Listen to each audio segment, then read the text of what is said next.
y pertinencia del caso. Bueno, hablábamos precisamente de estos componentes de un proyecto de investigación, ¿ya?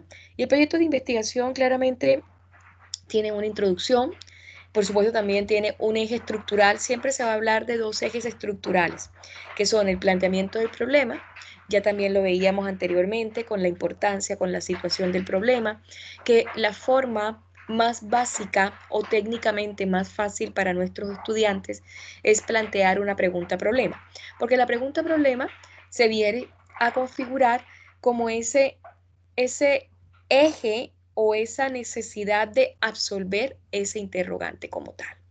Por ende, definitivamente, cuando no tenemos hipótesis, la pregunta-problema viene a cobrar una vigencia y una importancia única. Entonces, una vez habiendo estudiado ello, pasamos, por supuesto, a esta etapa también que es crucial, porque el planteamiento del problema, yo siempre le digo a mis estudiantes, es el corazón del proyecto de investigación, pero tampoco podemos dejar aislados o segregados los demás elementos. Gonzalo, también pido las excusas de no mostrarme en cámara. Sigo con mi tratamiento dermatológico. Trato de estar en espacios muy cortos en la exposición del computador porque me han salido una suerte de manchitas y estoy en tratamiento, entonces esa es la razón por la cual me cohíbo. Espero que ya la próxima semana esté un poco mejor. Me cohíbo un No, no poco se para preocupe. mostrarme en cámara, ¿ya? Me cohíbo un tanto, así que pido las excusas de rigor porque siempre me parece un poco incómodo, pero bueno, nada, la verdad es que no me siento cómoda mostrando el rostro como lo tengo de esta manera lleno de estas cuestiones que me recetaron. Pero bueno, en fin, ese era un breve paréntesis. Volvamos a lo nuestro. Y lo nuestro básicamente es recapitular qué eran los objetivos de la investigación y cómo podemos hilarlo, por supuesto, al marco teórico. Nosotros ya habíamos alcanzado a ver los objetivos, así que vamos a darle simplemente un breve repaso. Y era de que lo principal es dar lugar a estas taxonomías de Bloom, de Church, de Manzano, que te acuerdas que la habíamos comentado recién, y claramente es porque objetivos es porque los objetivos se presentan de forma o de manera en un verbo infinitivo, es decir, establecer, demostrar, identificar, conocer, determinar, analizar, verificar, describir, comprobar. ¿Ya? Entonces, claramente, ese es como el principal característica o es la principal característica que se denota desde los objetivos. Pero claramente para los gestores de estos proyectos de investigación, ustedes los estudiantes, se cohíben un tanto y se hacen esta gran pregunta, bueno, ¿por dónde inicio? ¿Y cómo escribo verdaderamente los objetivos? No se te olvide, Gonzalo, que un ensayo también lleva objetivos. Ahora bien, profesora, usted me está diciendo que el ensayo lleva objetivos. Sí, porque el ensayo es una propuesta que tú estás haciendo, un escrito que tiene toda la impronta tuya y por ende el ensayo para ti debe también tener un fin, ¿ya? El ensayo es el medio y el resultado o las líneas terminales del mismo van a ser o van a evidenciar si al fin se materializó, sí o no. Entonces, lo único es que en un ensayo, claramente, no vamos a dar lugar de colocar introducción, objetivo, planteamiento de problema, porque estaríamos ya en una forma de presentación distinta a un ensayo. Pero el ensayo tiene unos componentes que ya tú te habrás dado cuenta. Tiene una breve introducción que se va concatenando entre las líneas, que se va concatenando entre las líneas a un cuerpo, a un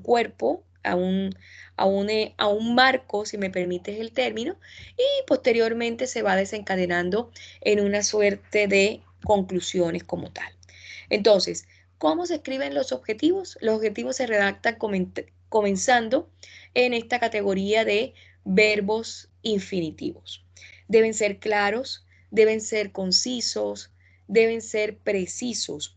¿Por qué razón, Gonzalo? Porque no podemos estar divagando. Yo no puedo colocar, analizar el polvo lunar que reposa en el planeta Marte. No, tienen que ser objetivos precisos. Analizar desde el contexto del estallido social cuáles fueron las violaciones sistemáticas o las violaciones masivas de derechos humanos en Chile. Entonces, ¿cómo yo voy a materializar esa información?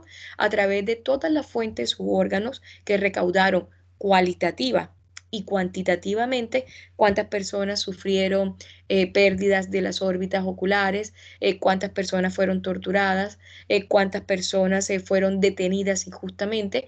Toda esa suerte de estadística me va a permitir verdaderamente cumplir el fin que yo estoy pretendiendo, que es mi análisis y para poder yo decir a ciencia cierta al final del ensayo o del proyecto de investigación en este caso, definitivamente en Chile sí hubo una violación de los derechos humanos por parte de los agentes del Estado. Entonces deben plantear posibilidades realizables, que es lo que te estaba dando el ejemplo como tal, y se enfocan en logros. Es que el objetivo tiene una característica fundamental y es el logro que el investigador pretende. O sea, ¿qué quiero yo? ¿Qué quiero yo verdaderamente del proyecto de investigación?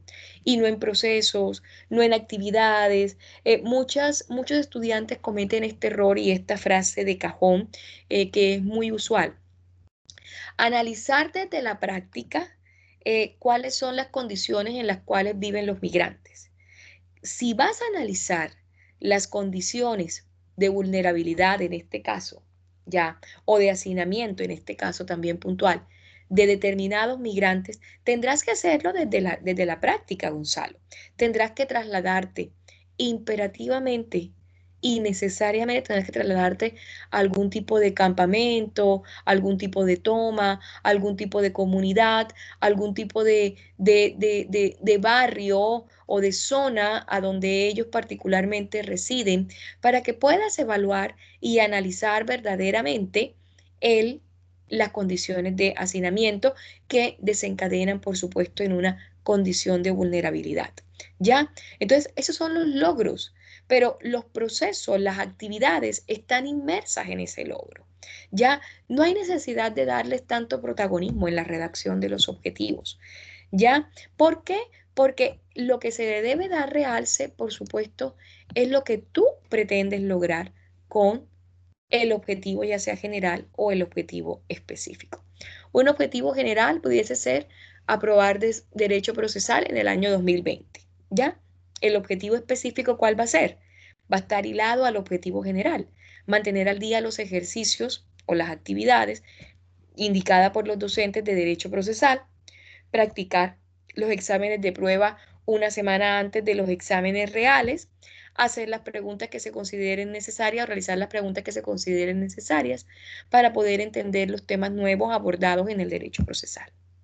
Entonces, fíjate cómo los objetivos específicos vienen a ser una suerte, sí, de actividades, perdóname Gonzalo, el objetivo general va a ser el logro y el objetivo específico van a ser las actividades, las acciones que tú vas a tener que ejecutar para poder llegar a ese objetivo general.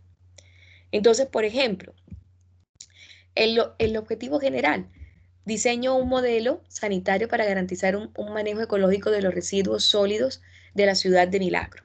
Los objetivos específicos, caracterizar los procesos, porque tú cómo vas a hacer ese modelo sanitario, ¿a partir de qué? De la recolección, del transporte, del procesamiento y la disposición de esos residuos. Analizar en qué medida el manejo de esos, el manejo de esos residuos corresponde, por supuesto, a una postura ecológica. Y claramente cuáles son los factores o componentes que determinan o que limitan el manejo ecológico de esos residuos sólidos. Entonces, fíjate cómo todo te lo da el objetivo general. Y son palabras muy claves, Gonzalo, para que también tengas una idea. Modelo sanitario, residuos sólidos, perdón, y manejo ecológico. Son tres palabras, aquí hay un triángulo, que de una u otra manera te va a ti a ubicar en la redacción de los objetivos como tal. El objetivo tiene tres partes. Era un verbo en modo infinitivo, un qué cosa y un para qué. ¿Ya? Entonces, el verbo más el contenido, que es el qué cosa, de qué trata, y el para qué sirve. ¿Ya? El para qué sirve es fundamental. Esto también lo habíamos observado y claramente son ejemplos que a ti te van a ser muy útiles. ¿Cómo se debe formular los objetivos? Los objetivos se deben primeramente identificar los verbos. Esa identificación de los verbos, posteriormente hay que preguntarnos qué cosa quiero investigar. Y mira que está en un lenguaje muy informal y muy coloquial. ¿Qué cosa quiero yo investigar? ¿Qué es lo que busco conocer? ¿A dónde quiero llegar? Elaborar una lista preliminar de muchas respuestas que ayuden, por supuesto, a satisfacer estos interrogantes.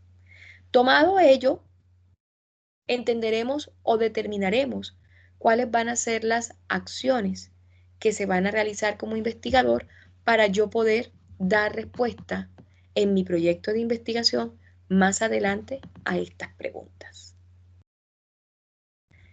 Gonzalo, tú me vas diciendo si me vas comprendiendo, me vas entendiendo y claramente está el espacio para que puedas hacer todas las preguntas que consideres necesarias. ¿Estamos claros hasta el momento? Sí, profesor. Bueno, entonces, sigamos. Cuando hablamos del objetivo general, Gonzalo, bueno, según la última edición de Hernández Sampieri, él nos comentaba que por cada objetivo general se debían realizar dos objetivos específicos. Pero podemos, yo siempre también he dicho que me quedo como más bien con los modelos de la sexta edición, que por cada objetivo general se pueden realizar hasta 3 objetivos específicos. Entonces, tomemos como referencia el objetivo general. El objetivo general siempre va a estar muy ligado, Gonzalo, a la pregunta problema, a todo el componente del planteamiento del problema como tal. ¿Y por qué razón? Porque el objetivo general debe dar lugar a la respuesta de la pregunta de investigación, es decir, a la famosa pregunta problema. Y los objetivos específicos deben dar lugar a responder el objetivo general.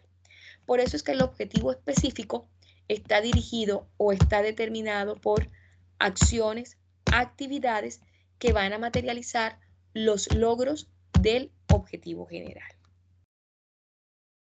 Aquí tenemos otro que ya también considero que los habíamos comentado, si la memoria no me falla. Habíamos hecho también este repaso de la justificación y el alcance de la investigación, que claramente la justificación del problema va inmersa dentro del planteamiento del problema y responde o da lugar las razones para realizar la investigación.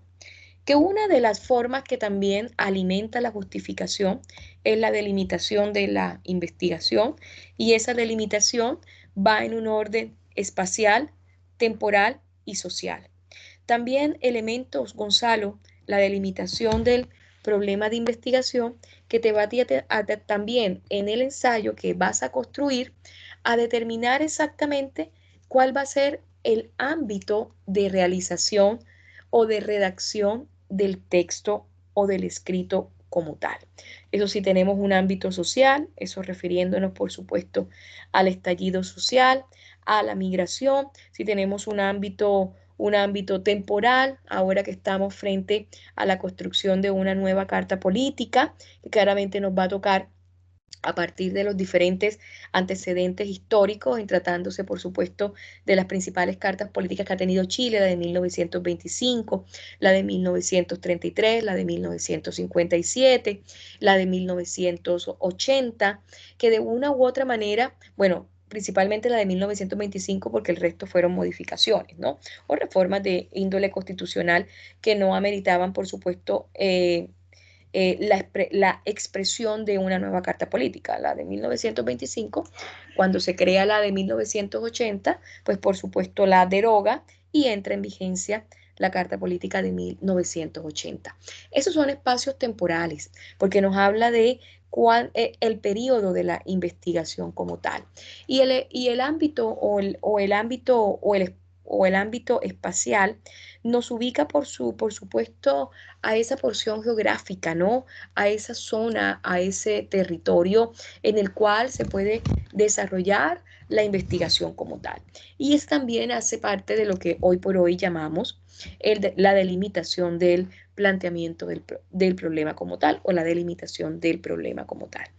Yo también, como lo comentábamos en el programa el día de hoy, los tipos de investigación jurídica, que también lo hemos abordado: histórica, documental, descriptiva, correlacional, explicativa, estudio de casos, seccional, recoge información del objeto de estudio en una oportunidad única. Es decir, eso es lo que está haciendo hoy por hoy la pandemia COVID-19, o los laboratorios de Pfizer o publicitados o promocionados por la Universidad de Oxford, que de una u otra manera seccionan o porcionan, mejor aún, la información componente del virus, la información epidemiológica.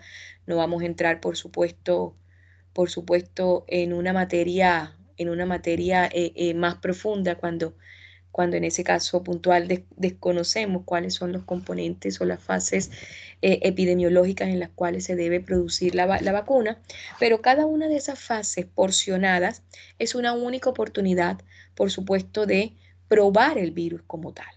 Y claramente experimental, porque la experimentación radica justamente también en que esta vacuna debe dar lugar a ser incorporada en el organismo humano a efecto verdaderamente si funciona.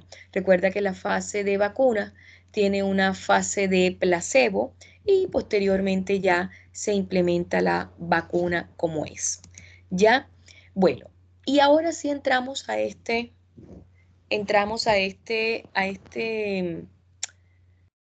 marco de referencia, o a este gran componente, a este cuerpo de cualquier texto, de cualquier escrito, en este caso puntual del ensayo y de cualquier proyecto de investigación, Gonzalo.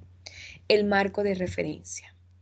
El marco de referencia está, por supuesto, compuesto por el marco teórico, el marco conceptual, el marco histórico y el marco jurídico. Entonces, el marco de referencia, ¿qué es exactamente? ¿Qué entendemos por el marco de referencia? El marco de referencia es todo, permíteme solamente explicarlo muy coloquialmente, es el cuerpo, es la masa sustancial de cualquier proyecto de investigación. Pero más allá, y vamos a darle, por supuesto, una definición acorde, es ubicar la investigación dentro de una teoría, dentro de un enfoque o dentro de una escuela. Por eso, Gonzalo, es tan importante el marco referencial de la investigación y tener previamente el conocimiento de conceptos como método de investigación jurídica, los tipos de investigación jurídica, que recientemente hemos hecho un feedback o repaso nuevamente, y el enfoque de la investigación. ¿Por qué razón? Porque estos tres ejes estructurales o estas tres columnas vertebrales de cualquier método de la investigación, llámese método de la investigación científica o método de la investigación jurídica, son vitales, son cruciales para poder desarrollar cada uno de los contenidos, cuando hablamos de un proyecto de investigación, por supuesto, cada uno de los contenidos que se pretende, por supuesto, abordar en ese proyecto como tal. En el fondo, el marco de la referencia, también todos los elementos en el proyecto de investigación van a estar ligados. Ninguno va a ser aislado. Ah, no, es que yo redacté la pregunta problema y esta no tiene nada que ver con el marco de la referencia. Perdón, Gonzalo, no tiene nada que ver con el marco de referencia. No, totalmente equivocada esa premisa. ¿Ya? Porque todo está directamente ligado como tal. ¿Qué funciones se cumplen? Bueno, por supuesto, permite porque esto es un desarrollo paulatino de todos los contenidos que se van abordando y esto permite prevenir de una u otra manera los errores que se detectan en otros estudios, porque se entiende que cada proyecto de investigación es una perfilación, ¿no? Es una mejora, ¿no? Uno no va, en la vida no esperamos que, bueno, iba a colocar un ejemplo muy básico, pero casi que en el país suena un poco inapropiado. Uno no esperaría que el agua sea un bien de uso privado, sino que sea un bien de uso público, porque era de uso privado en antaño, en la época de los siglos XVI, XVII, XVIII, XIX, a donde todavía teníamos mucho sesgo de métodos o mecanismos de apropiación, inclusive como el mismo feudalismo, todavía tenía ciertas visajes o matices. Y bueno, pero hoy por hoy, lamentablemente, esto es lo que nos ha dejado de herencia las malas implementaciones de ciertos modelos económicos. Eh, los modelos económicos tienen sus aspectos positivos, sus aspectos negativos. En este caso puntual hay un aspecto negativo que ojalá la nueva Carta Política logre saldarlo y es entender que el agua no es un bien de uso privado, que el agua es un bien de uso público. Entonces, eso nos u otra manera perfilar estudios, ¿no? El marco de la referencia va a servir como guía al investigador. ¿Por qué razón, Gonzalo? Y aquí llega ya el momento de darle cabida a definir exactamente qué es el marco de la referencia. Y el marco de la referencia no es más que en la breve compilación, puede ser breve o puede ser extensa, de los conceptos, de las teorías, de los enfoques, de todo lo que tenga, por supuesto, anterior una investigación y que tú la vas a tomar como referencia. Y tú vas a construir un ensayo, digamos hoy por hoy, sobre el estallido social, tendrás que documentarte para poder, por supuesto, comprender qué pasó, perdón, qué pasó a partir del 18 de octubre del 2019 y qué fue lo que desencadenó tal situación y qué fue lo que sucedió a posterioridad. Y por supuesto, inevitable no hablar de la existencia de este plebiscito porque de una u otra manera el estallido social y la conformación o acuerdo por parte de los partidos existentes, esta alianza o acuerdo, fue lo que dio como origen a que recientemente viviésemos la fase plebiscitaria.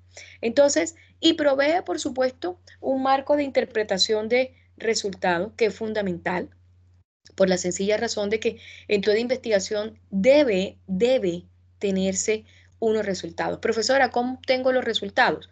Es un craso error, Gonzalo, manifestar, sobre todo cuando estamos en una investigación, sobre todo en las primeras fases de presentación, que yo espero que obtengamos la vacuna COVID-19. Tú no puedes aseverar eso, Gonzalo. No lo podemos aseverar porque depende de una suerte de factores. Eso como entendiendo por algo experimental físico, pero entonces pudiésemos también comentar, bueno, yo esperaría que la nueva reforma procesal civil sea totalmente eficaz. Claramente tendrás que esperar a que la reforma se encuentre vigente, aplicable, para que puedas tú, después de cierto tiempo y conforme a la investigación que tengas y por supuesto a la aplicación de técnicas de recolección de datos que te arroje una suerte de resultados, afirmar categóricamente si la reforma procesal civil, después de unos 6 meses a un año, que es el tiempo de evaluación de las reformas procesales cuando entran en vigencia, funcionó o ha sido útil, sí o no. Pero no podemos así de ciencias a primeras manifestar de que yo espero que estos resultados se observan, ¿ya? Es preferible dejar la investigación o el ensayo en una suerte de interrogante, porque tampoco podemos lanzar a priori resultados que aún no nos han constatado. ¿Ya? El marco de referencia tiene 4 componentes fundamentales. Esos 4 componentes fundamentales, bueno, el marco de referencia también es conocido, por supuesto, como el marco teórico, ¿no? Pero en este caso yo decidí ser un poco más específica, más profunda, para que también tú tengas una claridad. El marco teórico fundamentalmente es la teoría dentro de la cual se enmarca la investigación. Y esta teoría básicamente cumple las funciones que están precisadas para el marco de referencia. El marco conceptual es la definición de conceptos relevantes utilizados en el estudio. Gonzalo, muchos de nuestros códigos, muchos de nuestros libros, que tengo que también darte las gracias por el libro que me facilitaras de introducción al derecho del trabajo, que claramente es un libro maravilloso, me ha servido, me ha sido muy útil y que claramente es un libro que en su parte inicial me aborda conceptos. Eso es un marco conceptual. El marco histórico, si nosotros habláramos como le está sucediendo a muchos de tus colegas que están investigando sucesos acaecidos durante la dictadura, eso requiere, por supuesto, una ubicación o un contexto histórico. Y el marco jurídico, inevitable no hablar de marco jurídico dentro de un proyecto de investigación o dentro de un área de la metodología de la investigación jurídica como tal. Gonzalo, permíteme dejar de compartir pantalla por un momento y permíteme un segundo para darte lugar a la presentación de un vídeo que de una u otra manera te va a para los efectos que yo pretendo. Vamos a ver si tengo suerte y no tengo ningún inconveniente de carácter técnico.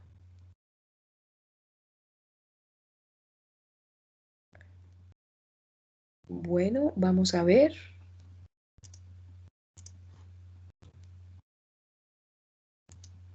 Vamos a ver.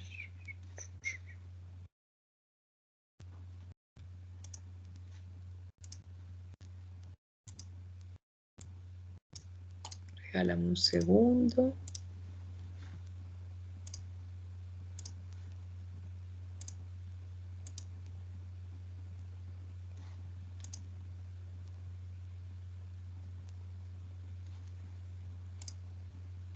Últimamente he tenido problemas para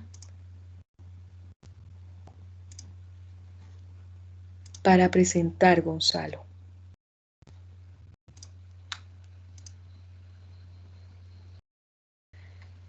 Tú me dirás si ahí se observa la página.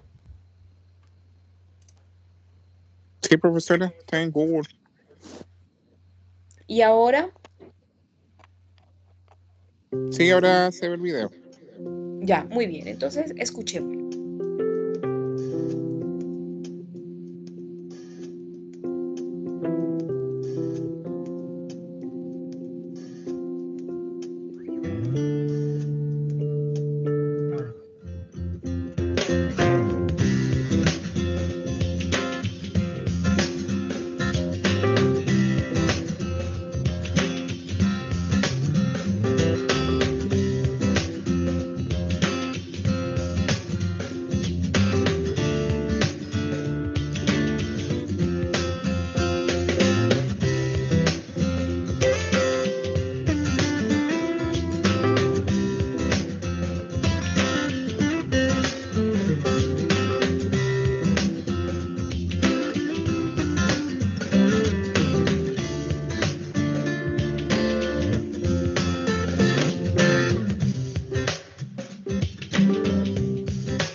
Muy bien, Gonzalo. Si te das cuenta, un video muy simple y ya te está casi que aventurando o vaticinando lo que debe hacerse en cuanto a las referencias.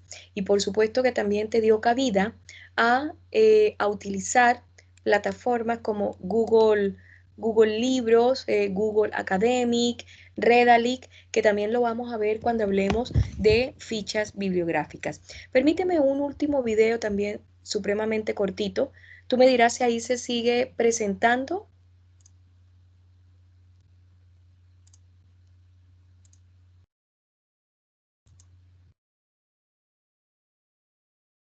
Gonzalo, vamos a ver.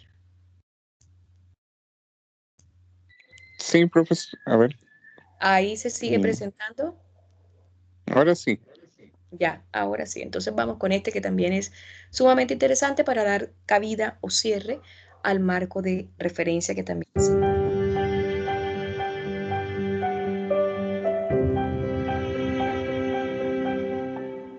Amigo, qué bueno estar nuevamente con ustedes. Ahora sí, empezar a iniciar todo ese proceso metodológico, los fundamentos de la investigación. Tenemos que tener claro qué vamos a investigar y eso se llama selección de un tema de investigación. Lo bueno es que uno, como estudiante o como persona, cuando quiere investigar, selecciona su propio tema. Si no tenemos un tema para investigar, pues hay una base de datos y base de temas que nos van a indicar cuáles son los temas de actualidad o quién quiere curiosear o interrogar sobre un tema de investigación dado. Pero lo fundamental es que nosotros tengamos nuestra propia selección del tema. La selección del tema, ¿qué nos produce a nosotros? Es llegar a tener una problemática y pasar a fundamentar el problema. El planteamiento del problema lo considero en dos momentos: un título y un planteamiento del problema. El título tiene que ubicarnos en tiempo y espacio. Hay que cogerlo en temporalidad y en una parte de un tema geográfico. Entonces, ya teniendo como ese punto de partida, empezamos a hablar del planteamiento del problema. Tengo tres partes fundamentales que hace planteamiento del problema: los elementos, la descripción y la formulación. Esos elementos constitutivos del tema de investigación son los hechos, que cada hecho va a tener una explicación. Y esa reunión de esos elementos que yo llamo hechos nos da la descripción del problema, o sea, los antecedentes. Tenemos esos antecedentes y esa descripción del problema, podemos llegar a formular el problema, que es la pregunta inicial que tenemos nosotros los investigadores. La pregunta. Posteriormente, esta pregunta nos lleva a formular una serie de objetivos, que son las metas a la parte que yo quiero llegar a finalizar mi trabajo. Pero ¿de qué manera lo hago? A través de un objetivo general y otro que llamamos objetivos específicos. Las metas intermedias para que tengamos un final feliz dentro del proceso metodológico. Y posteriormente viene la justificación. La justificación es el cómo, el por qué y para qué hago la investigación, pero tiene que estar relacionado siempre con el tema que usted está tratando de hacer. No se puede justificar todo su entorno si no es el tema que por qué y para qué hago la investigación. Hay justificación teórica, justificación práctica y justificación metodológica. Y eso es lo que denominamos nosotros en metodología la justificación. Bueno, Gonzalo, muy interesante. Este es un profesor de la Universidad de Caldas. Me pareció muy interesante, así que también va a estar inmerso. Vamos a dejar de compartir pantalla. Va a estar incorporado, por supuesto, en el campus virtual. Y yo quiero saber si tienes alguna pregunta sobre la construcción del marco de referencia. Cuéntame, ¿alguna duda? ¿Alguna inquietud?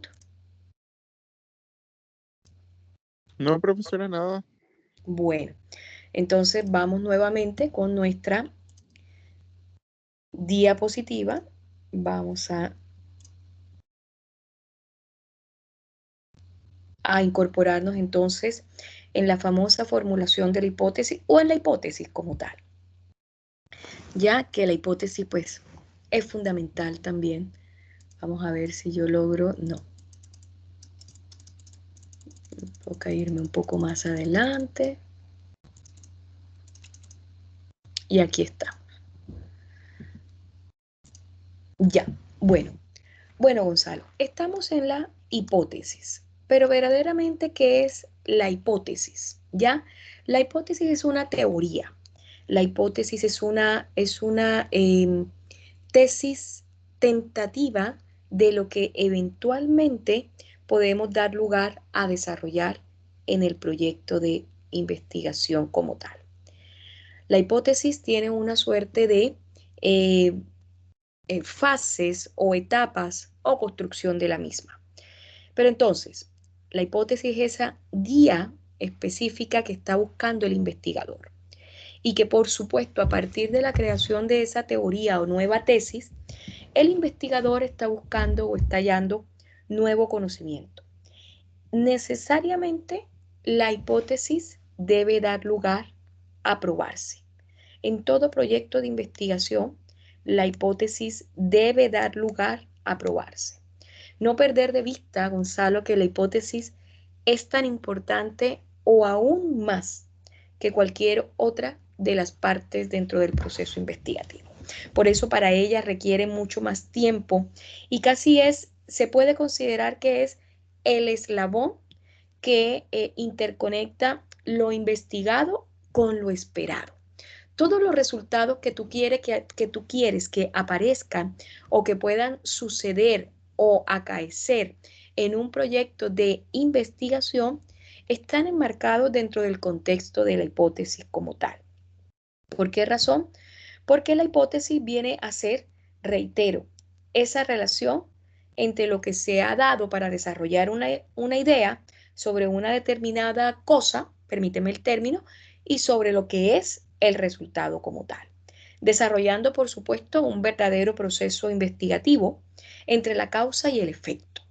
Eso es lo que puede definir la hipótesis como tal. La hipótesis es aquella que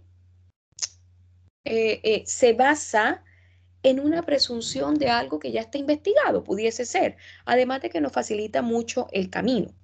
¿Por qué razón? Porque claramente no sucede como lo que está acaeciendo, que es con la creación de la vacuna COVID-19, pero sí, por ejemplo, si estuviéramos hablando de la vacuna contra la varicela, la vacuna contra la viruela, ya es algo que está creado. Y lo que nosotros podemos hacer dentro de nuestra investigación, por supuesto, es perfilar la investigación, ¿ya? Y eso de una u otra manera nos facilita, por supuesto, el trabajo de la investigación. La idea es que la hipótesis pueda ser confirmada, es decir, que nuestra teoría o tesis es válida y, o en su defecto, pueda ser desvirtuada como tal. Entonces, la hipótesis, ¿qué son o qué es?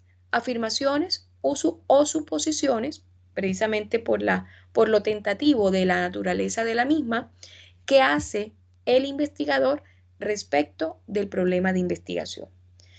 ¿Qué funciones cumple la hipótesis? Maravillosas las funciones que cumple.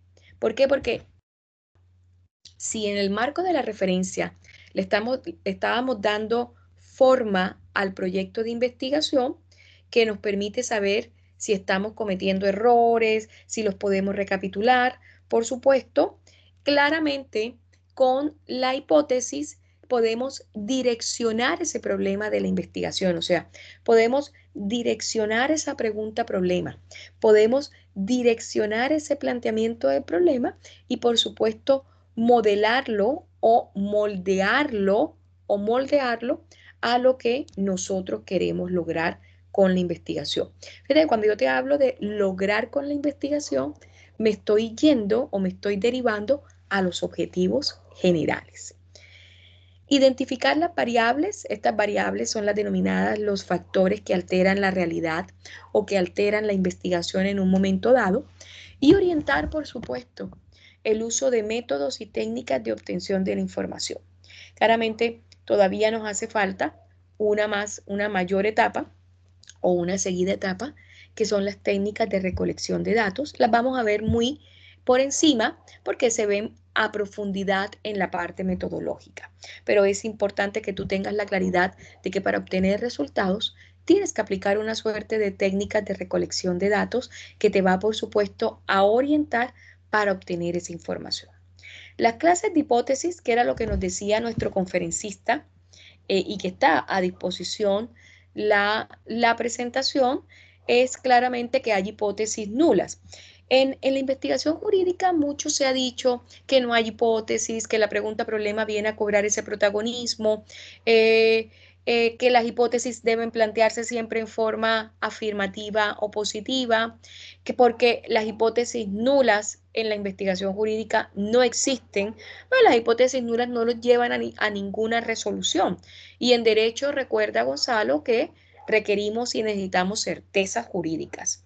Las hipótesis alternas y las hipótesis metodológicas, que la gran mayoría de las hipótesis alternas y metodológicas tampoco son de usanza o que sean usualmente dadas en la investigación jurídica puntualmente. Las clases de variables pueden ser independientes, dependientes, y estas también pueden ser intervinientes o extrañas. Nosotros en nuestra investigación jurídica solemos utilizar las variables independientes y dependientes, o como también lo hemos conocido desde el plano jurídico, los factores exógenos y los factores endógenos. Ya, esta es la otra parte, Gonzalo, de la cual no vamos a tocar el tema el día de hoy porque hace parte de la recolección de la información, y para esto, por supuesto, requerimos avanzar con la perfilación de la hipótesis. Para ello, entonces, permíteme dejar de presentar y dar lugar, por supuesto, dejar de presentar. Vamos a ver, permíteme solamente publicitarte un pequeño vídeo y luego presentamos el slide share. Un segundo, por favor.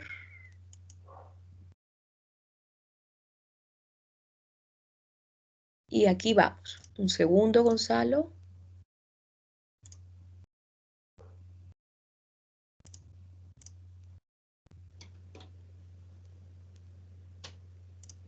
Y aquí vamos. Esperemos que se escuche. Me dirá si se observa. Get ready! I have all the questions. I'll explain later. Why don't you join us? Look this. Aquí estamos. Ahora sí. Me parecieron unos monos. ¿Cómo plantear una Sí, hipótesis? terrible, pero bueno, en fin. En primer lugar, debemos saber qué es una hipótesis. Es una proposición aceptable, que es formulada a través de la recolección de información y datos. Puede ser solamente una propuesta provisional o una predicción verificable. Vamos a ver unos ejemplos. Muy bien.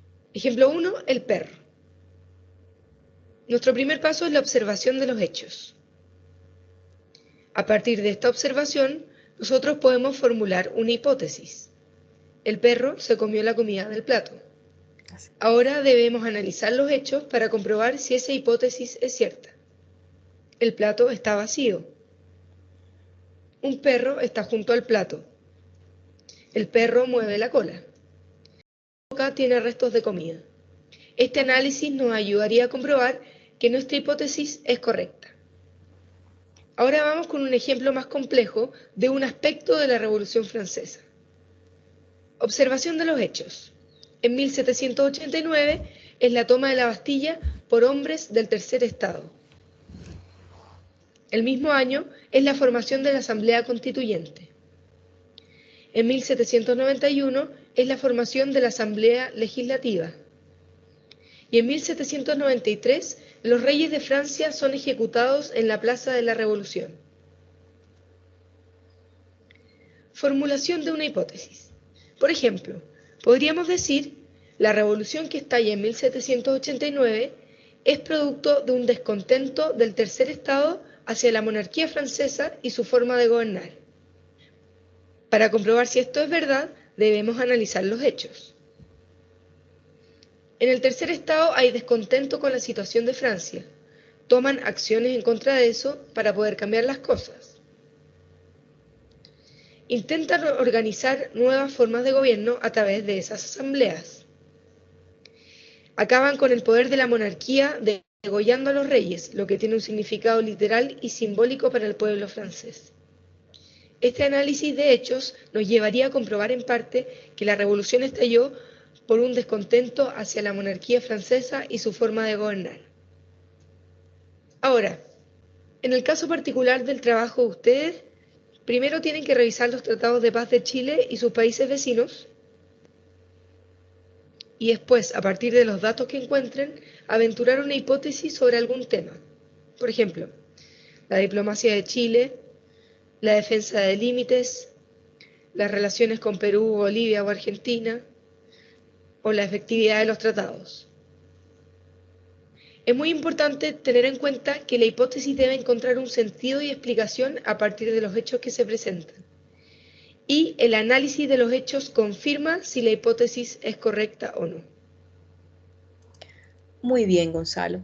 Interesantísimo por lo demás, porque te va ubicando justamente en el contexto que queremos. Ahora vamos a compartir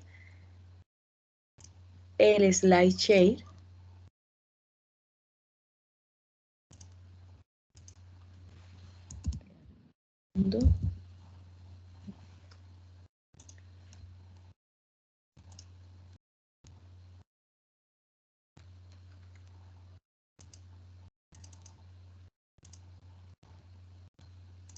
Un segundo, Gonzalo, porque se me está demorando mucho.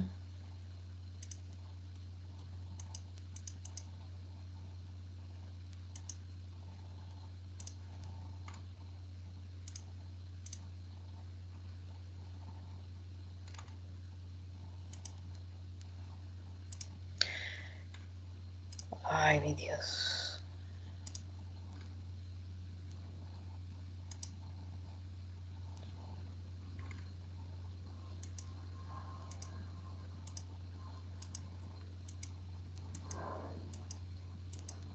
Un segundo, Gonzalo. Ahora no me abre.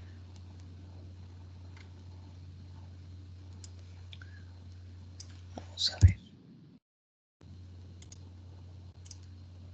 Ahora sí.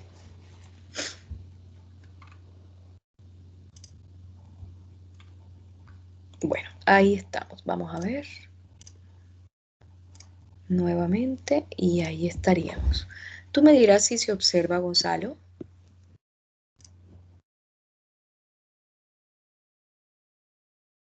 ¿Sí se observa? Sí, profesor, ahora sí. Bueno, muy bien. Entonces, empecemos desde lo más básico o, por supuesto, a lo más complejo. Las hipótesis nos indican qué son las hipótesis. Entonces, las hipótesis nos indican lo que estamos, por supuesto, buscando o tratando de probar. Claramente pueden definirse como explicaciones tentativas o supuestas de un fenómeno determinado que de una u otra manera va a dar lugar a constatar un determinado hecho como tal. Dentro de la investigación científica, pero también dentro de la investigación jurídica, las hipótesis son proposiciones tentativas acerca de las relaciones entre dos o más variables, dos o más factores, y se apoyan, por supuesto, Gonzalo, en conocimientos que estén organizados y sistematizados. Cuando yo te hablo de conocimientos sistematizados y organizados, me estoy refiriendo también a investigaciones ya establecidas o preestablecidas.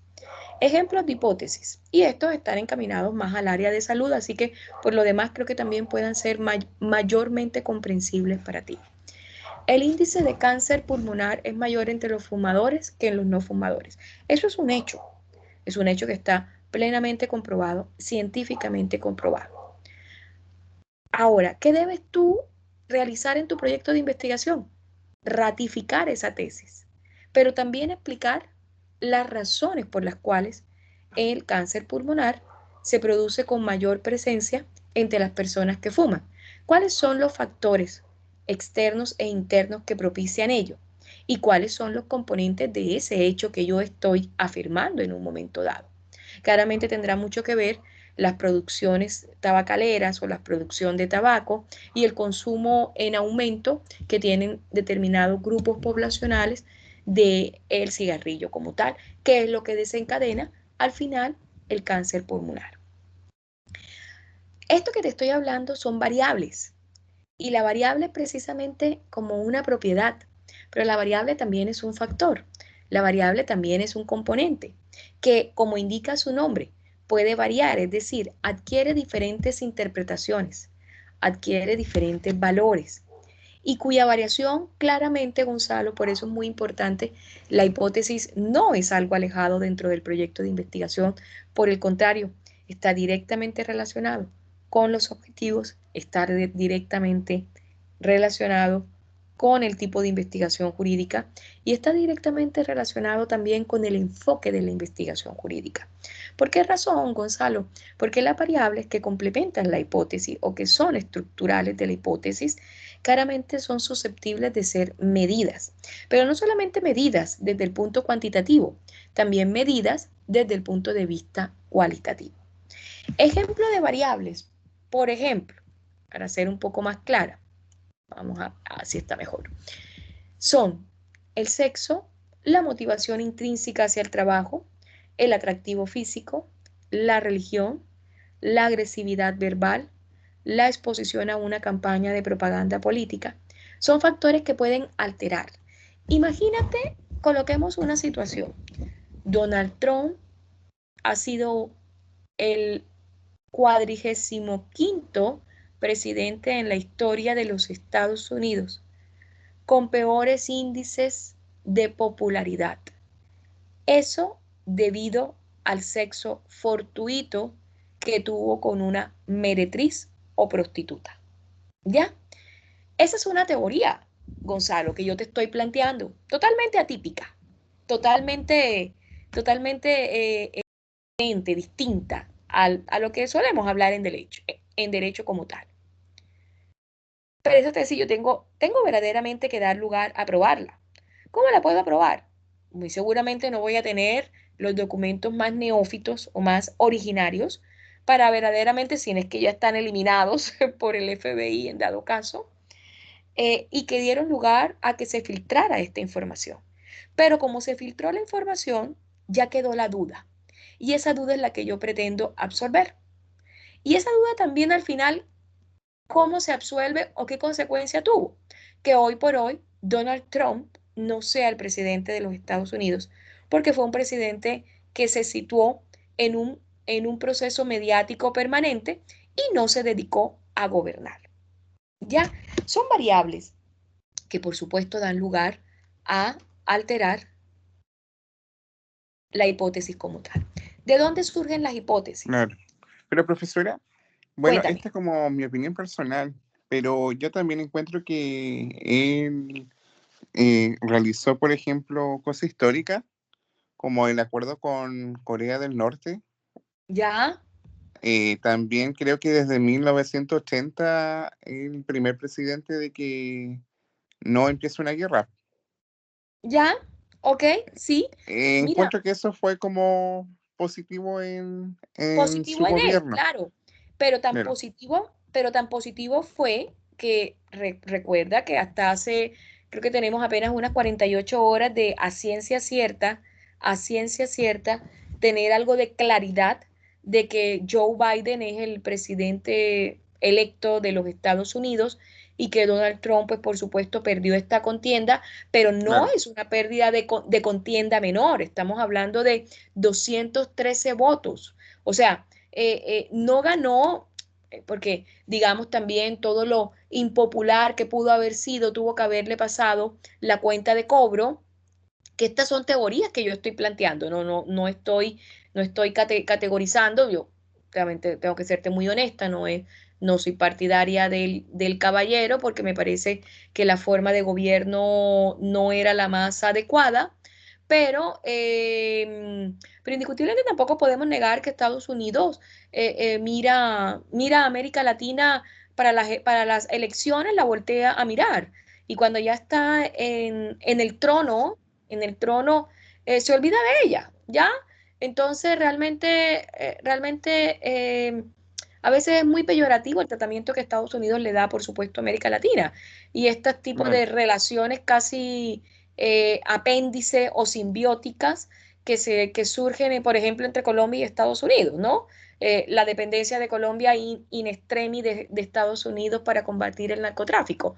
Entonces, esto ha hecho básicamente que nos convirtamos, y en un término muy peyorativo de mi parte y muy fuerte, pero también necesario para la academia, y es en el patio trasero de Estados Unidos. Entonces, eso realmente es muy diciente, ¿no? Donald Trump no fue un país que miró a América Latina, por el contrario, también generó muchísimos conflictos, sobre todo con su mayor vecino, que es México. Claro, eso sí. Tuvo una posición muy contradictoria frente a la migración cuando Estados Unidos es un país lleno de migrantes. Tienes toda la razón, y vamos a rescatar que no fue menor, a donde las encuestas se equivocaron en todo su esplendor, no fue menor los votos que tuvo Donald Trump. O sea, ha sido una de las elecciones más disputadas, yo creo que de los últimos Claro. tiempos. No, Y profesora, eso, y también, por ejemplo, el voto popular. Biden creo que es Biden o Biden, no sé cómo se pronuncia. Joe Biden, claro. Biden, claro, fue, creo que con el voto popular, el presidente, o sea, el presidente electo con más votos en la Con más historia. votos, claro. Y Donald Trump Pero fíjate también obtuvo más de 70 millones de votos, que no es menor, incluso más que no es que menor, Obama. claro. Es que Donald Trump no se puede decir que es un humillado o un derrotado en esta contienda electoral. Por el Claro, contrario, yo es que el jamás problema de él es que no pensé. le gusta perder. Eso ya es otra postura, ¿no? Ya esa Claro, es otra postura, ya eso va parte de la personalidad, como bien lo han dicho muchas personas, egocéntrica o egocentrista que tiene por supuesto, Donald Trump, pero indiscutiblemente hay un muy buen nicho, o sea, no me atrevería a decir un magnánime nicho de votantes que verdaderamente son partidarios de él. Y uno hubiese estimado que la pandemia le iba a pasar la cuenta de cobro, hecho que fue así, pero uno hubiera esperado que categóricamente la elección se hubiese definido el 4 o 5 de noviembre, y solo hasta claro. hace, por Dios, 48 horas, creo que, porque obviamente han desestimado las demandas de nulidades electorales que él ha presentado. Recuerda que Estados Unidos, al ser un estado federal, que es lo mismo que le pasa a la Argentina, tiene esta a veces ventaja, a veces desventaja de la aplicación de este control difuso. No es control concentrado como sucede en Chile, como sucede en Colombia, como sucede en el Perú. En Argentina y en Estados Unidos, como para hacer el comparativo con un país de América Latina, cada estado tiene su propia autonomía de tipo legislativo y judicial, ¿no? Entonces no dependen de la centralización que pueda gestarse en la capital, en Washington, sino que cada estado tiene sus propias leyes. Eso es lo que se ha llamado el control difuso o abstracto, y el control concentrado, que es obviamente predicable en los países, reitero, como en el que residimos. ¿Ya? Entonces, fíjate, cómo pudimos sacar toda una suerte de hipótesis. Hubiéramos hecho ya la investigación el conflicto de las elecciones en Estados Unidos. Entonces, claro, es muy válida tu apreciación, porque tampoco no podemos endilgarle toda la maldad a Donald Trump, la verdad, pero sí ha sido una de las votaciones más en disyuntiva, y que claramente muchos votantes, pero mucho cuerpo electoral apoyó a Donald Trump, que ganó Biden, que Biden llega en un momento, como Claro. dicen por ahí, la tercera es la vencida, y Biden llega en un momento de debilitamiento institucional y de polarización, que eso de una u otra manera le da posibilidades a Biden. Yo la verdad nunca hubiese pensado que Biden hubiera sido presidente de los Estados Unidos, pero también tuvo un gran acierto con nombrar a una vicepresidenta de origen interracial, que es Kamala Harris, y que Yo creo que claramente ella va a ser como la protagonista ella va a ser la protagonista, ¿no? Sí, porque ya Biden ya también está entrado en años, pero tampoco le restemos protagonismo a Biden porque sea lo que sea, es el presidente de la República. Biden mejoró mucho o se perfiló mucho durante la administración Obama. De hecho, las malas lenguas dicen que él era la voz de la conciencia de Obama. Son entrañables amigos después de que eran grandes detractores, ¿no? Entonces, y creo que al punto que también creo que Biden le debe mucho a los Obama, porque en Estados Unidos, producto de la democracia de carácter indirecto, se da lugar a que los expresidentes también puedan hacer proselitismo político. Entonces, todo eso ayudó, o sea, fue una conjunción de factores que el mismo Donald Trump creó, anidó esta tremenda polarización, esta tremenda disputa con la prensa, con el gobierno, con el estamento institucional, con todo el mundo se peleaba Donald Trump. En algún momento tendría que pasarle la factura de cobro de ello. Ya no siempre las iba a salir ganadas todas. Claro. ¿Ya? Eso. Bueno, entonces, ¿dónde surgen las hipótesis? Entonces, las hipótesis pueden surgir de un postulado, de una teoría, como bien lo estábamos hablando, del análisis de esta, de generalizaciones empíricas. Cuando yo te hablo de generalizaciones empíricas, Gonzalo, te estoy hablando de la experiencia, lo práctico, pertinentes a nuestro problema de investigación. Cuando yo quiero hablar de migración y me voy a un Santiago Centro y estoy en plena Alameda, me meto en alguno de los parajes o pasajes del centro y veo que hay una suerte de departamentos que son 3x2 o 2x3, ¿ya? Esa generalización a mi observación, por eso también te mostré el video, es sumamente importante porque me permite a mí deducir de primera manera que esas personas que habitan en esos recintos se encuentran hacinadas. Por supuesto, para revisados, de antecedentes consultados, que también van a dar lugar, por supuesto, al surgimiento de hipótesis como tal. ¿Qué características debe tener una hipótesis?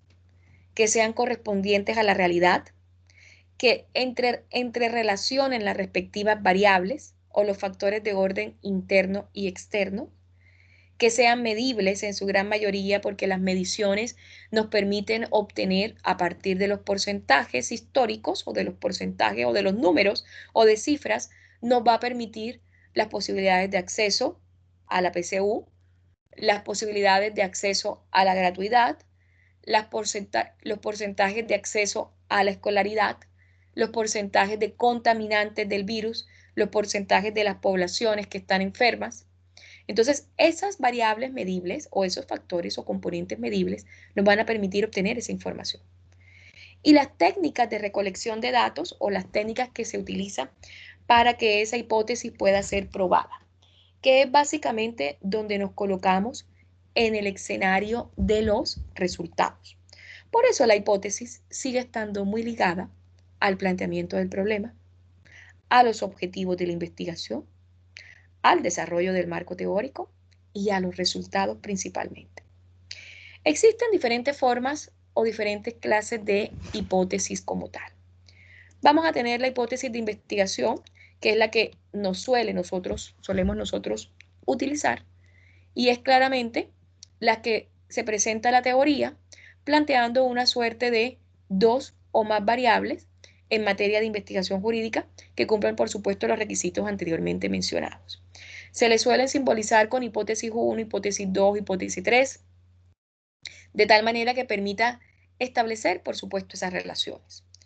La gran mayoría de las hipótesis de investigación, reitero, se aplican en las hipótesis de investigación jurídica. Son descriptivas, como todas las investigaciones en el marco jurídico, correlacionales, hoy por hoy, cuando se habla de la delimitación del problema, en su ámbito espacial, en su ámbito histórico y en su ámbito jurídico, nos permite correlacionar, Gonzalo, diferentes escenarios. Hoy por hoy la norma no solamente se entiende desde el plano jurídico, se entiende también desde el contexto social, porque claramente a la sociedad es a donde va a impactar la efectivización de esa norma o legislación aplicable. De diferentes grupos, por eso es importante hacer también derecho comparado. Yo me voy a ir hacia el lado del derecho, por supuesto. Intentar que la migración funcione de una visual distinta aplicada en Chile a la visual que pueda tener, por supuesto, en Brasil, en Colombia o en Perú. Y las causales. Importante abordar las hipótesis de investigación porque las causales nos van a permitir cuáles son los orígenes que dieron cabida a ese problema como tal. Las hipótesis descriptivas podemos mencionar un ejemplo. La expectativa de ingreso mensual de los trabajadores de la corporación X, Y o Z oscila entre 50.000 y 60.000 pesos colombianos. Cambiamos los pesos colombianos, pues por supuesto, por pesos chilenos. Estás haciendo una teoría, que es la expectativa de ingreso mensual. Ya estás describiéndola y estás, por supuesto, planteando la tesis que oscila en un rango medible entre 50 y 60.000 pesos. ¿Ya? La hipótesis correlacional, un ejemplo puede ser, a mayor autoestima, menor temor de logro. Aquí la hipótesis nos indica que cuando una variable aumenta, disminuye, o viceversa. Y si esta disminuye, aquella aumenta. La violencia intrafamiliar se genera a partir de los entornos originarios de maltrato habitual. Estamos haciendo una hipótesis correlacional negativa, por supuesto, que fue lo que nos reiteró mucho el profesor Manuel Bermúdez. Las hipótesis en derecho se hacen de manera positiva, porque las hipótesis negativas nos va a llevar a una suerte de ¿qué? De inaplicabilidad e inconstitucionalidad de la norma. Y eso, por supuesto, no nos sirve. Las hipótesis de diferencias de grupos. El efecto persuasivo para dejar de fumar no será igual en los adolescentes que vean la versión del comercial televisivo a color que en los adolescentes que vean la versión del comercial en blanco y negro. Lo mismo que te acabo de decir en relación con la migración. La hipótesis de causalidad. Parece que aquí nos corta un poco el ejemplo. Vamos a ver si yo puedo. Y ahí sí. Este tipo de hipótesis no solamente afirman las relaciones entre dos o más variables, sino también cómo operan dichas relaciones. La desintegración familiar de los padres provoca baja autoestima en los hijos.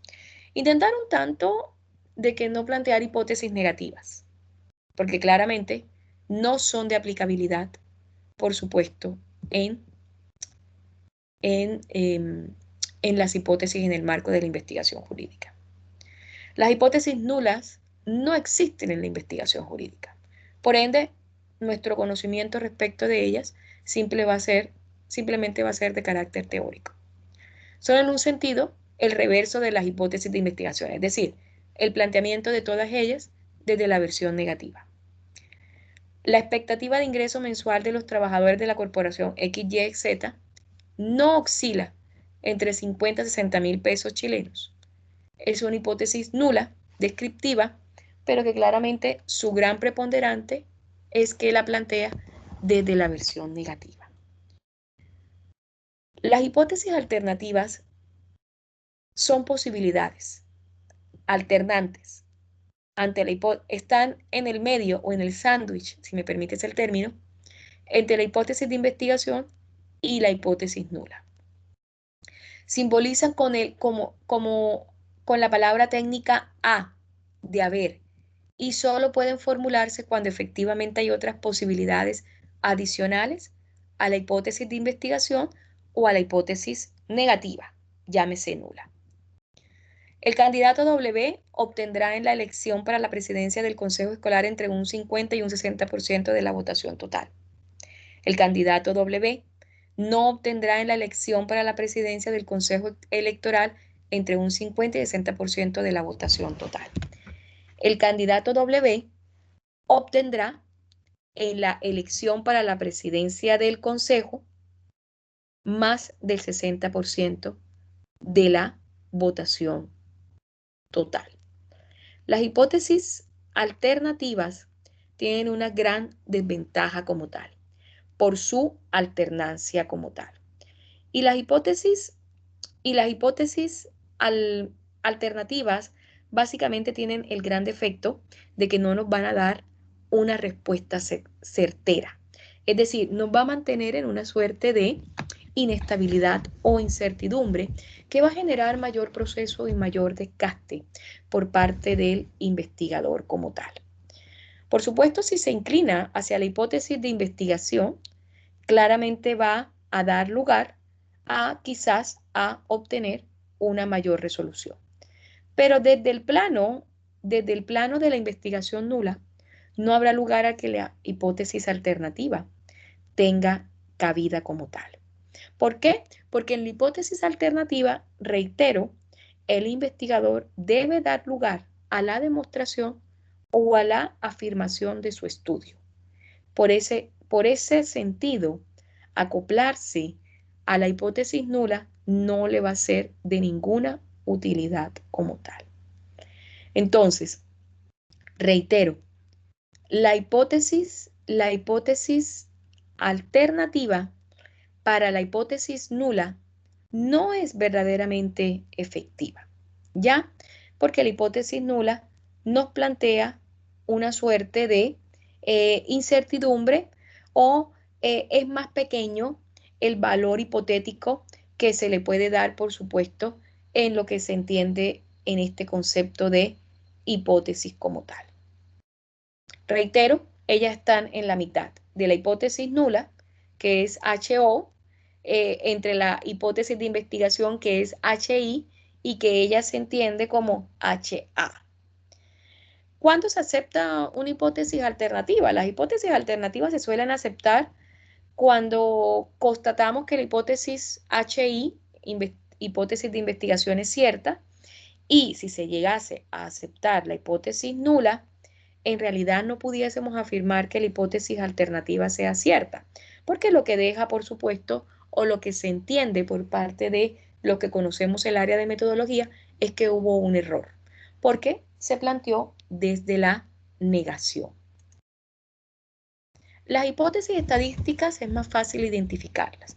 Yo siempre les sugiero a mis estudiantes que no se complejicen y que primordialmente aborden la hipótesis desde su naturaleza básica, o sea, la hipótesis de investigación, ya que tenemos la gran ventaja en materia de investigación jurídica que las hipótesis alternativas y las hipótesis nulas no son de usanza.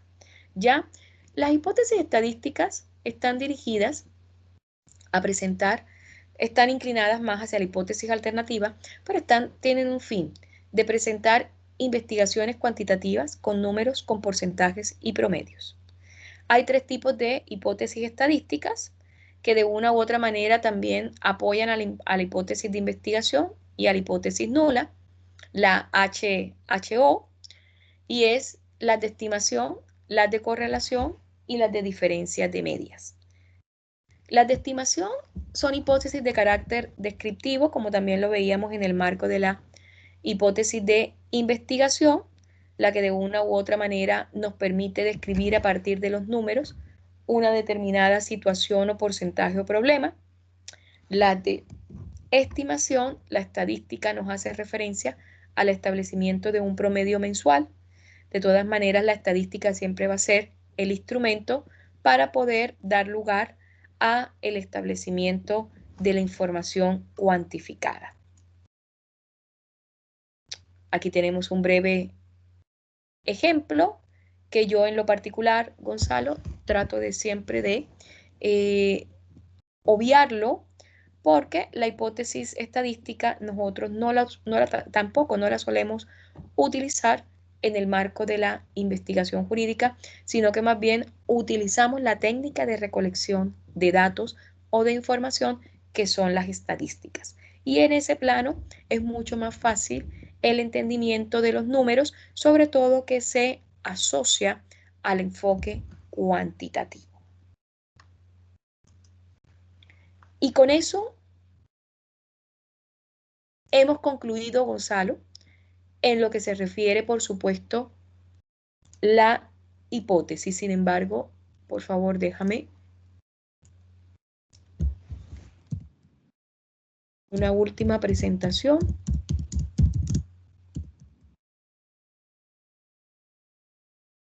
por favor, para efectos de ya también ir cerrando Sí, profesora. Tuve que nuestra salir al sesión. patio ¿De verdad? ¿Y por qué? porque el wifi está muy lento. Ay, Dios mío, Gonzalo. Ya vamos a ir cerrando. Ay, Ya. Gonzalo. ¿Alguna pregunta, Gonzalo, sobre la formulación de la hipótesis? No, profesora, ninguna. ¿Te quedó claro? No te preocupes Sí, mucho gracias. con las hipótesis estadísticas de estimación, porque eso lo vamos a ver en las técnicas de recolección de datos y yo suelo explicar muy bien la estadística. El Ya, tema de las profesora, gracias. hipótesis estadísticas, el tema de las hipótesis alternativas, el tema de las hipótesis nulas, no es un aspecto que suele involucrarse en la investigación jurídica. Por ende, es una ventaja para nosotros, los abogados, que somos a veces tan complejos con los números. Bueno, entonces, siendo así, permíteme esta proyección para efectos de dar una mejor complemento a la formulación de la hipótesis.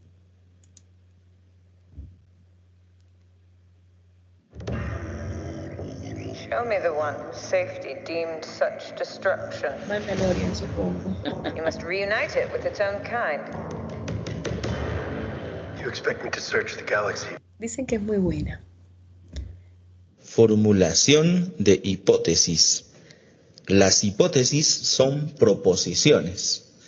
Una proposición es una oración, un enunciado, que puede ser verdadero o falso, pero no ambos a la vez. Verdadero y falso son los resultados de realizar un juicio de valor. Se ha extendido con mucho entusiasmo el mito de que los estudios descriptivos no llevan hipótesis, pero la presencia o ausencia de la hipótesis en un estudio no está relacionado al tipo de estudio, sino a su enunciado. Si el enunciado es una proposición, el estudio lleva hipótesis. Si el enunciado no es una proposición, el estudio no llevará hipótesis. Para identificar la presencia de hipótesis, entonces, debemos poder afirmar o negar lo que el enunciado está planteando. Vamos a formular la hipótesis desde el punto de vista gramatical, lógico, matemático y científico. Primero, formulación gramatical. La hipótesis tiene dos partes, fundamento y deducción. El fundamento es lo que nos a sostener la hipótesis, es nuestro argumento. Algunas hipótesis no tienen fundamento porque nacen de la percepción subjetiva del investigador, mientras que otras hipótesis, denominadas explicativas, necesitan antecedentes investigativos para poder sostenerse. La deducción es la hipótesis misma y se le denomina hipótesis del investigador. Desde el punto de vista estadístico es la hipótesis alterna y debe ser sometida a contraste. Cuando planteamos nuestro enunciado en forma de interrogante y este puede ser respondido como verdadero o falso, entonces estamos frente a un estudio que cuenta con hipótesis. Segundo, formulación lógica. La hipótesis tiene dos orígenes y estos son empíricas y racionales. Las hipótesis empíricas o relacionales son afirmaciones respecto a las relaciones entre dos o más variables, sin ningún tipo de fundamento. Nacen de la observación, de la experiencia del investigador. Únicamente buscan demostrar concordancia entre y claro, generan la necesidad de plantear hipótesis explicativas. Las hipótesis racionales, a las que se les denomina también explicativas, son consideradas como explicaciones tentativas. Deben estar relacionadas con el conocimiento existente y nacen del razonamiento por analogía. Requieren de antecedentes investigativos para poder argumentarlas. Tercero, formulación matemática. Las hipótesis tienen dos proposiciones, hipótesis nula y también la hipótesis alterna. La hipótesis nula es conocida como la hipótesis de trabajo porque es a esta afirmación a la que se le somete a contraste, es decir, es a la que se le rechaza o no se le rechaza. La hipótesis nula niega la afirmación que plantea la hipótesis alterna. A la hipótesis alterna se le conoce como la hipótesis del investigador, porque ésta afirma lo que el investigador desea probar y se da por verdadera cuando rechazamos la hipótesis nula. Como existe la posibilidad de que cometamos un error al rechazar nuestra hipótesis nula, esta probabilidad debe ser estimada. Cuarto, formulación científica. Las hipótesis deben cumplir algunos requisitos, deben ser lógicas. El problema que se está estudiando debe ser deducible a partir de la hipótesis. Científicamente fundadas porque deben coincidir con la teoría disponible, o por lo menos no contradecirla. Deben ser contrastables, es decir, que se puedan realizar observaciones o experimentos que puedan confirmarla. Deben tener poder explicativo, es decir, que deben tener la capacidad de absorber otras hipótesis. También deben ser simples. La hipótesis debe tener el menor número de elementos o suposiciones que aún no hayan sido confirmadas.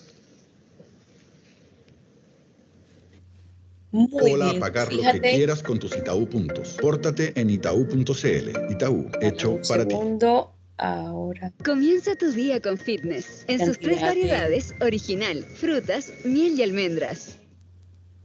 Ya. Esta presentación es de Roberto Hernández Sampieri. Yo la voy a dejar a disposición, que es uno de los grandes maestros, sobre todo en la aplicación del método de investigación científica. Ya ahora sí, vamos a dejar de compartir. También la voy a dejar a disposición para efecto de que también puedas complementar con la visión de él, que entiende la visión de cómo aplica las hipótesis. Y te diste cuenta en el vídeo, Gonzalo, también había otra suerte de clasificación de hipótesis.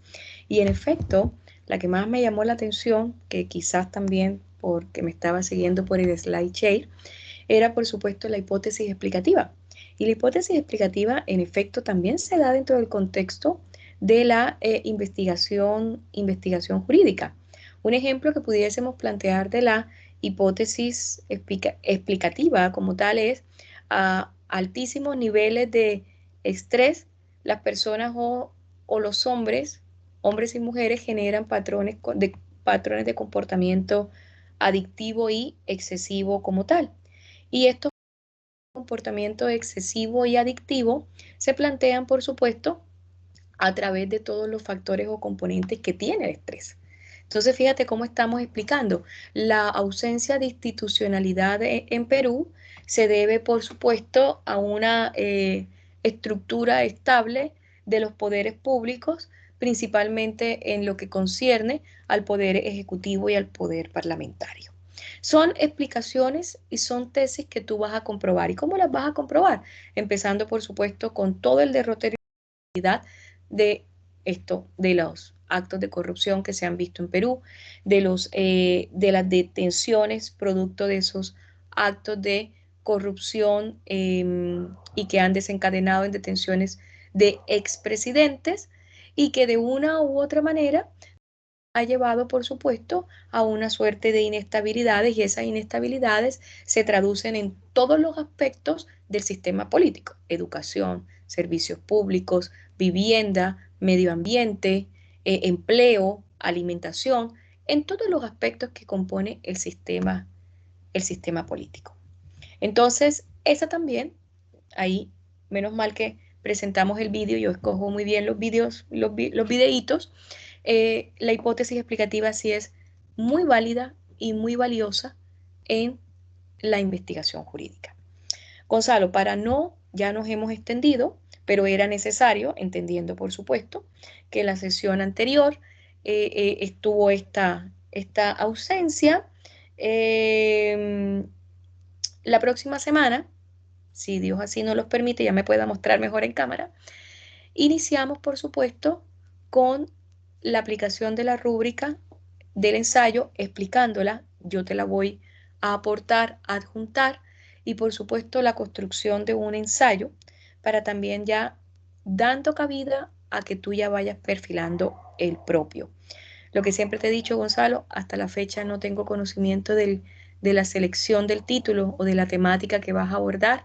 Si todavía necesitas un poco más de tiempo, es el propicio, pero yo creo que ya de la próxima semana no podemos pasar, porque también es mi deber redireccionarte y guiarte para construir el ensayo y que tú lo presentes Profesora, de la forma más idónea. sí, yo lo tengo decidido sobre la migración Ah, en Chile. maravilloso. ¿Tienes material, tienes fuentes bibliográficas o necesitas que yo te apoye con ello de una manera inmediata? Sí, profesora, también necesito, pero también manejo un poco en tema porque siempre me estoy informando, por ejemplo, de la situación que pasa en Iquique ¿Ya? con los venezolanos, con los migrantes haitianos también, o ¿Ya? lo que pasa en Santiago, que vienen como ¿Ya? hacinados, entonces sí me manejo un poco en el tema y también encuentro que interesante. Ya, te sugiero, te voy a mandar la fuente bibliográfica como para que vayas dándole una mirada, pero te sugiero limitar el contexto migratorio o la población migratoria. Esto en tratándose solamente si vas a hablar de migración haitiana, de migración venezolana, de migración colombiana, de migración peruana, porque si hablamos de migración en general, va a ser un ensayo muy generalizado. A mí me gustaría que abordases cuestiones específicas para que puedas tener todos los componentes del proyecto de investigación, intentar incorporarlos, por supuesto, en el ensayo como tal, con excepción de la hipótesis, por supuesto. ¿Ya? Profesora, usted dice que, por ejemplo, mejor hable tengo que hablar como de un grupo. Por Como de ejemplo, una lo que está población, pasando exacto. en Un Iquique. grupo de muestreo, una muestra. Porque si hablamos de migración generalizada, migraciones extensísimas, migraciones Sí, pues extensas. en realidad, Entonces, claro. claramente me gustaría o sugiero muy respetuosamente, si es posible, por ejemplo, abordar la migración y la crisis que de ella ha devenido de aquellos migrantes de nacionalidad venezolana que se encuentran en la zona norte de Huara, en la comuna de Huara, que tantos inconvenientes han Claro. causado. ¿Ya? Entonces, de todas maneras, empecemos por la primera fase, que es el recaudo de fuentes bibliográficas, y que de una u otra manera te voy a mandar las sugerencias que yo creo que pueden serte útil para que tú tomes la determinación y vamos redireccionando ese ensayo. Ya, profesora. Gracias. Bueno, Gonzalo, no, a ti muchas gracias por la escucha, por la consideración, por el tiempo, por la prestancia para conmigo. Y nada, yo ahora subo la grabación, te mando paper, te mando también lo de la rúbrica de ensayo, que eso te va a permitir a ti clarificar cuáles van a ser los puntos o ítems que yo voy a evaluar para tener en cuenta en el ensayo. Ya, eso te clarifica a ti, bueno, pero la profesora qué va a evaluar y cómo lo va a evaluar. Eso te lo clarifica. Ya, nada, Gonzalo, buen descanso, buena noche, bonitas onces. Vamos a tomar once, que ya no son casi once. Parece que Chile también tuvo una derrota histórica, primera vez que Sí, Venezuela, profesora. parece que Chile, bueno, pero ni qué decir de Chile, Colombia, 6-1. Colombia, 6-1. también. Humilla Bueno, pero aquí. aún me falta por Brasil, así que siempre apoyo a Brasil. Así que no estoy tan Oh, triste. oh, mi Dios, aún falta Brasil y Argentina. Algo está Claro. pasando con nuestras elecciones. No, la colombiana fue a pasear, vino a pasear. Sí, Vino a profesora, pasear. porque vi el primer tiempo y iban 4-1, creo.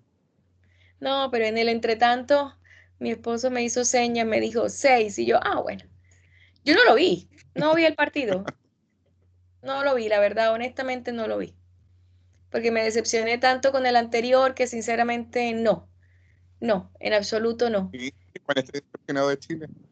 Parece que están pidiendo la Pero así el cabeza fútbol. del técnico. Bueno, vamos a dejar de Claro. grabar para los efectos que amerita, ¿no?